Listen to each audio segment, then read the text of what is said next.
Channel को like कीजिएगा, share कीजिएगा और सब्सक्राइब करना बिल्कुल नहीं भूलिएगा। मैडम जी, सामने वाले फ्लैट में आए नए किराएदार से मिलना हुआ है आपका? मियाँ बीबी दो ही प्राणी हैं और एक 2.5 माह की बच्ची। काम वाली बाई ने ऑफिस के लिए तैयार होते ही कुसुम से पूछा। नहीं, मैं नहीं मिली, मुझे देर हो रही है। अपना पर्स संभालती कुसुम कॉरिडोर में आई तो सामने की फ्लैट से एक युवक को बाहर आते देख उसने अनुमान लगा लिया कि यही वह नया किराएदार है जिसके बारे में बाई बता रही थी। कुसुम कैब में बैठने लगी तो वह भी हड़बड़ाते हुए उसके पीछे पीछे आ पहुंचा। कैब शेयरिंग के लिए जब उसने कुसुम के ही ऑफिस का पता बताया तो कुसुम कुछ हैरानी से उसे टटोलने लगी। ऑफिस के गेट पर अपनी सहयात्री को भी अपने साथ उतरता देख वह युवक एक बारगी तो चौंका, पर फिर अपना बैग उठाकर चलता बना। कुसुम को वह थोड़ा हैरान परेशान लगा।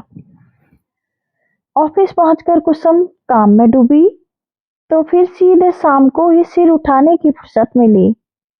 वह कैब में बैठने ही वाली थी कि वह सवेरे वाला युवक फिर हड़बड़ाहट में उसके पीछे पीछे पहुंच गया और कैब में सवार भी हो गया। कैब रवाना हुई तो इस बार उसी ने वार्तालाप छेड़ा। मैं अनीश हूँ। एक ही ऑफिस में होने के साथ साथ हम लोग शायद रहते भी एक ही बिल्डिंग में हैं। हाँ, आमने सामने। तुम शायद कुछ दिन पूर्व ही शिफ्ट हो। हाँ, 4-5 रोज हो गए हैं। मैंने इस कंपनी में अभी ही ज्वाइन किया है। पत्नी रिया का बैंक भी यहाँ से समीप है। अभी तो वह मैटरनिटी लीव पर है। हमारी 2.5 माह की बिटिया है अनाया। अरे वाह, बहुत प्यारी फैमिली है। किसी मदद की आवश्यकता हो तो बताना। अवश्य। आपसे थोड़ा ऑफिस का सिस्टम भी समझना था। कैब में हुई 2-4 मुलाकातों के बाद अनीस कुसुम से खुलने लगा था। उसने बताया कि मां बनने के बाद से ही रिया बहुत उदास और परेशान लगने लगी है। बच्ची उससे संभल नहीं पा रही है। कुसुम द्वारा यह पूछे जाने पर कि घर में कोई बड़ा नहीं है, उसने बताया कि मैं माँ और सास एक माह उनके पास रहकर लौट चुके हैं। आखिर उनके भी अपने घर हैं, पति हैं। घर के कामों के लिए बाई के अलावा एक कुक भी लगा ली है, पर अनाया का खिलाना पिलाना नहलाना धुलाना सुलाना ही इतना बड़ा काम है कि रिया पस्त हो जाती है। हर नई माँ को इन समस्याओं से रूबरू होना ही होता है। कुसुम ने बात को बहुत हल्के में लिया था, लेकिन अनीस बहुत गंभीर हो उठा था। लेकिन रिया का मामला अलग है। मैं आपको कैसे समझाऊं? कुछ दिनों पूर्व हम अनाया को एक शिशु चिकित्सक के पास दिखाने ले गए थे। उसे बहुत मोशंस हो रहे थे। डॉक्टर ने चेकअप किया और कहा कि बच्चों में इतना मोशंस बहुत सामान्य बात है। इसके लिए दवा देने की आवश्यकता नहीं है। रिया फिर भी दवा लेने के लिए डॉक्टर पर दबाव डालती रही। मैंने बताया ना, कोई समस्या ही नहीं है, तो फिर व्यर्थ दवा क्यों लिखूं? डॉक्टर ने कहा था समस्या है, मुझे समस्या है। मैं इतनी बार डायपर नहीं बदल सकती, सफाई नहीं कर सकती। झल्लाई रिया चिल्ला उठी थी। वो तो शुक्र है तभी अनायना ने रोना शुरू कर दिया और रिया उसे बाहर लेकर बाहर चली गई। मेरी घबराहट भाप डॉक्टर ने मुझे सहानुभूति से देखा, फिर बोला मुझे लगता है समस्या शारीरिक से ज्यादा मानसिक है। तब से मैं बहुत तनाव में हूँ। मैंने रिया को यह सब नहीं बताया है, पर क्या मुझे उसे मनोचिकित्सक के पास ले जाना होगा? मेरी रिया बिल्कुल बच्ची की तरह है। बहुत प्यार करता हूँ मैं उसे। उसे कुछ हो गया तो मैं खुद को भी कभी माफ नहीं कर पाऊंगा। अब तो लगता है हमें अभी बच्चा प्लान करना ही नहीं चाहिए था। बात समाप्त करते करते अनीस इतना अवसाद में आ गया कि कुसुम अवाक उसे देखती रह गई थी। अनीस को बमुश्किल एक धैर्यवान श्रोता मिला था। उसके अंदर कप का जमा लावा उमड़ उमड़ कर बाहर निकलने को आतुर उठा था। मैं ज्वाइन कर लेने के बाद इसलिए 2 दिन ऑफिस नहीं आ पाया। अनाया तो रिया के भरोसे है, पर रिया को किसके भरोसे छोड़ूं? कहीं परेशानी में वह कुछ उल्टा सीधा कदम न उठा ले।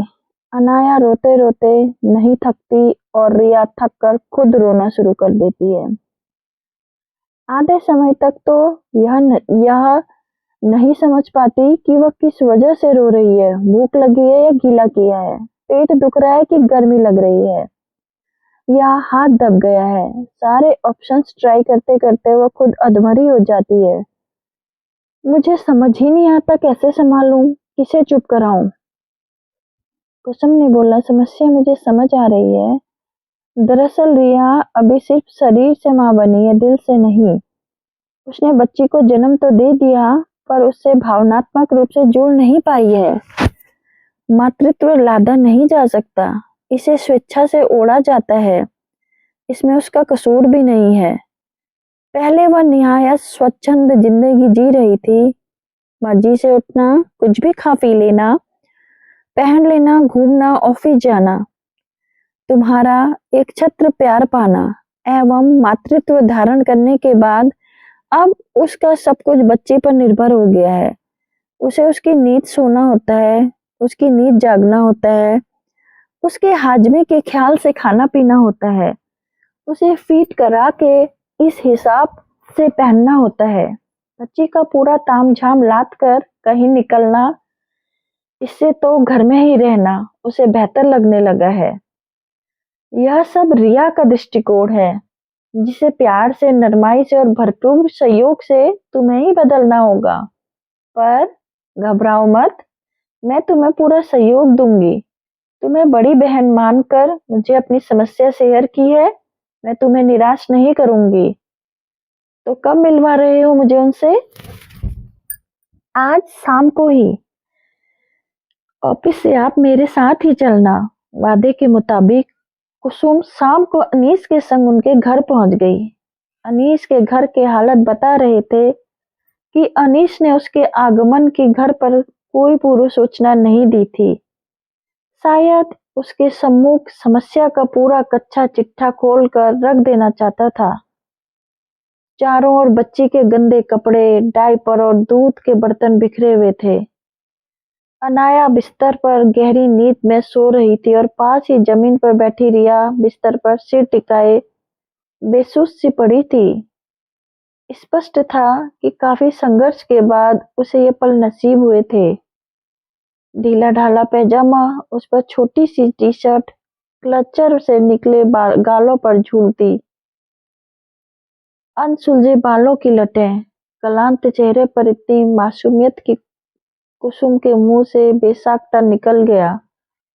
यह तो खुद नितांत बच्ची है। आहट से रिया की नींद टूट गई और बच्ची भी कुनमुनाने लगी। कुसुम लपक कर उसके सिरहाने पहुंच गई और उसे थपथपाने लगी। तुरंत वह फिर से गहरी नींद सो गई।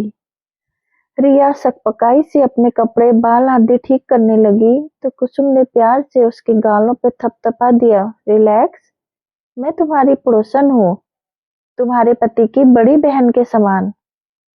हम एक ही ऑफिस में हैं। कुसुम दीदी, अनीश ने बताया था आपके बारे में। रिया सहज हो गई। कुसुम नहीं चाहती थी कि रिया अपने अवघड़पन या अपरिपक्व मातृत्व को लेकर किसी शर्मिंदगी से घिरे, इसलिए उसने तुरंत बात बनाई। अनीस कब से मुझे ऑफिस का सिस्टम समझाना चाह रहा था, ऑफिस में वक्त ही नहीं मिला था, तो फिर आज हमने घर पर ही बैठकर बात करने का निर्णय ले लिया है। तुम्हें कोई परेशानी तो नहीं? अरे नहीं। अरे रिया, तुम्हें अपनी कुछ पर्सनल शॉपिंग करनी थी ना, तो मैं घर पर ही हूँ। अनाया भी सो रही है, तुम हो आओ। अनीस बोल उठा। रिया ने अविश्वास भरी नजरों से पति को घूरा। पीछे से जग गई तो मैं संभाल लूंगा। अनीस की जुबान लड़खड़ा रही थी। उसे खुद भरोसा नहीं था कि वह कर पाएगा। रिया को वैसे अकेले शॉपिंग करना पसंद था क्योंकि अनीस जल्दी ही उगता जाता था, किंतु अनाया के होने के बाद वह कभी अकेले शॉपिंग के लिए नहीं निकलनी थी। अनीस उसके बगैर भी अनाया को संभाल सकता है। उसे यकीन नहीं था। मैं हूं ना, मैं मदद कर दूंगी। रिया में अचानक बिजली की सी फुर्ती आ गई। 5 मिनट में ही वह तैयार होकर पर्स झुलाती आ खड़ी हुई। चुस्त जीन्स, खुले बाल, लिपस्टिक लगे होठों से वह बला की खूबसूरत लग रही थी। चंद मिनटों में ही उसका कायाकल्प हो गया था। अनीस तो उसे अपलक निहारे ही जा रहा था। तुम्हारी ही बीबी है? कुसुम ने चुहल की तो दोनों ही शर्मा गए। अगले दिन ऑफिस में अनीस कुसुम से आकर मिला तो खुशी उसके रोम रोम में फूट पड़ रही थी। डिलीवरी के बाद मुझे कल पहली बार अपनी रिया में पहले वाली रिया का अक्स देखने को मिला।